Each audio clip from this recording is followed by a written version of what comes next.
अब इंडिया में एक नज़्म पढ़ने पे भी ऐसी नज़्म जो ज़ालिम हुक्मरान के ख़िलाफ़ अगर बोली गई हो, उस पे भी अगर वो पढ़ोगे तो उस पे भी केस हो जाएगा। ऐसी ही एक नज़्म है फ़ैज़ अहमद फ़ैज़ जो पाकिस्तान के हैं।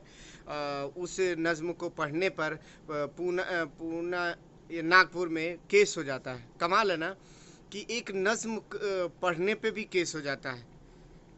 ऐसा कैसे हो सकता है कि जब राजा डरता है या कोई शासन डरता है तो ऐसा होता है। और वैसे भी पाकिस्तान को इस तरह दुश्मन बनाकर, जबकि हमारा दुश्मन मेन चाइना है। पाकिस्तान तो तुच्छा सा देश है जिसको मुकाबले में खड़े कर देते, तो वो हमारे मुकाबले में कहीं भी नहीं है। लेकिन वो अलग बात है कि इंडिया में मुसलमान के नाम पर उसको इस कदर बढ़ा दिया गया है कि उसको अपने सामने रख दिया गया, जबकि हमारे सामने तो पाकिस्तान नहीं है। वो तो जो आदमी सुई खुद नहीं बना सकता है उसकी क्या बात कर सकते हैं। हमें तो हमारा चाइना मेन दुश्मन है हर एतबार से, लेकिन उससे कोई दुश्मनी नहीं है, उसका कुछ भी नहीं बताया जाता है।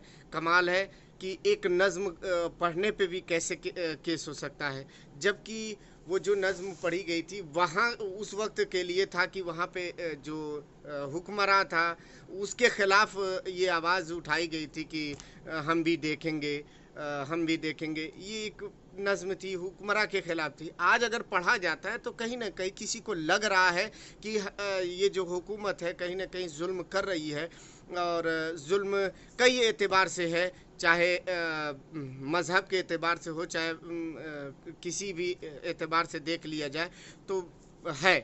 अब जैसे कोरोना की जो रिपोर्ट आई है कि कितने लाख लोग मरे हैं, उस टाइम नहीं रिपोर्ट आई थी, अभी कल की बात है कि कल रिपोर्ट आई कि कितने लाख लोग मरे थे।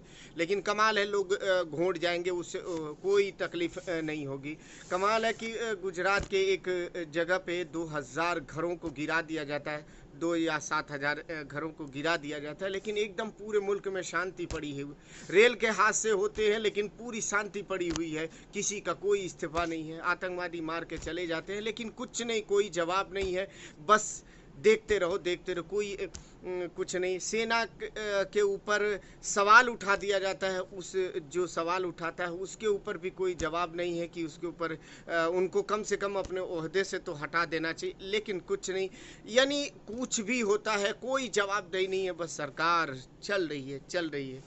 तो ऐसे ही किसी ने कोई ऑर्गेनाइज़ किया और ये फ़ैज़ अहमद फ़ैज़ की जो नज़म है वो उसको पढ़े और उस पर FIR दर्ज हुई।